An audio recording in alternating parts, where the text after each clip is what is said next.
Okay, I can speak now to Osama Nazzal. He's a Palestinian affairs analyst and joins me from Jenin in the occupied West Bank. Osama, we're 4 months into this conflict now, and we keep hearing these expressions from world leaders, major political figures about it's terrible what's happening in Gaza. Israel needs to stop. It needs to ensure the security of civilians. Nothing happens. The death toll rises. At last count, we were up above 28,000. Do you think, though, that perhaps the tension globally now from world leaders has reached such a point that they might actually now be able to foster some kind of serious agreement to stop this? And that is really the farce, and that is the perilous that we have, as the American president is talking about the necessity of having like a pause in the fight or a truce, and at the same time providing Israel with more bombs and with more missiles in order to kill more Palestinians in the Gaza Strip. So what we hear from the world leaders is not beyond statements and for the public relations issue, but when it comes to serious pressure on the Israeli occupation government to stop its genocide campaign against the Palestinians, we don't see any pressure. And just yesterday or 2 days ago, during the telephone call between Biden, the American president, and the Israeli prime minister, Biden agreed that Israel gets into Rafah, but with a plan. And that is really very cynical, that we don't allow you to kill the Palestinians in Rafah randomly, but we want you to have a plan, to have a blueprint for the murder of the people of Rafah. And this shows that the American administration is still determined to continue its complicity against the Palestinians and to continue its support for the murderers who are crippling the people, whether in Gaza or in the West Bank, without having goodwills and without having a serious and genuine political agenda by the community of nations. I don't think that Israel is going to stop, because stopping the genocide is not on the Israeli occupation government agenda at all. They want to have their hostages back and then resume the fight and exterminate the existence of the Palestinians in Gaza, either by expulsion or by the murder that we are witnessing every minute. The deaths that you've described there, there's not too much to argue with. We know that a huge number of the fatalities have been women and children. They're clearly not combatants in any way, shape or form.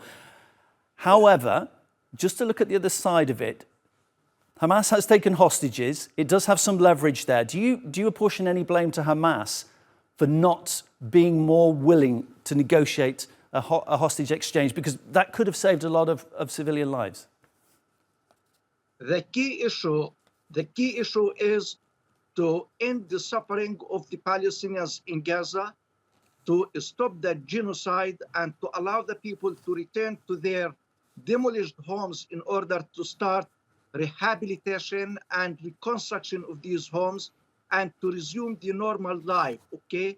That can't be achieved without a permanent ceasefire.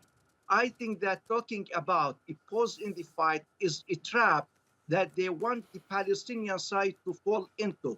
Like you present the meal or you serve a meal for someone in order to get him fatter and then kill him.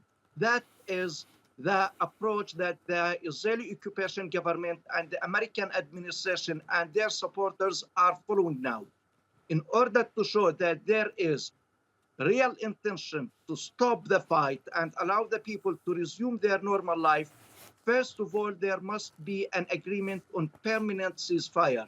I don't think that talking about the pause and utilizing the month of Ramadan in order to avoid the rage in the Arab and Muslim countries, I think this is a bluff and this is a conspiracy that the Palestinian side should never fall into.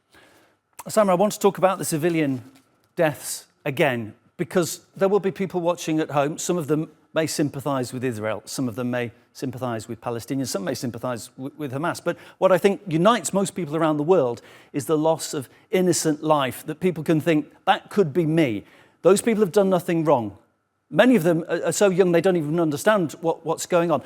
So many innocent deaths we've seen, and the concern is, what do you think might happen if there is an Israeli ground offensive? Because so far, the Israeli military, whatever they say, seem to have shown no regard whatsoever for civilian life. What's the worst case scenario?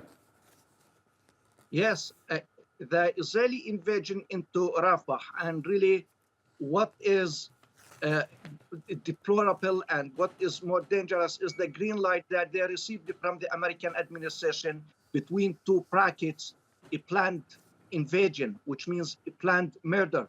I think it's going to be the first humanitarian catastrophe of its kind in the modern human history. We are talking about 1.6 million Palestinians displaced there, having nothing, even they don't have food, water, clothes.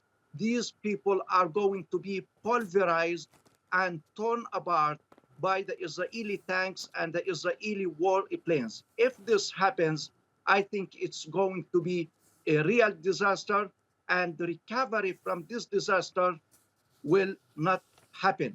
We wish that the Arab countries and the Muslim countries are going to exert more pressure in order to stop that. But if we think that Israel and the United States are going to stop that without the pressure from the Arab and Muslim countries and other peace-loving nations, I think it's not going to be achieved, and the massacre, the bloodbath would occur in Rafah, and it's going to be a big blow to the conscience of the humanity of our world, not only to the people of Palestine. Osama, thanks so much for coming on, giving us your perspective. Osama Nazzal, my guest, Palestinian affairs analyst. He's situated in the West Bank. You're welcome.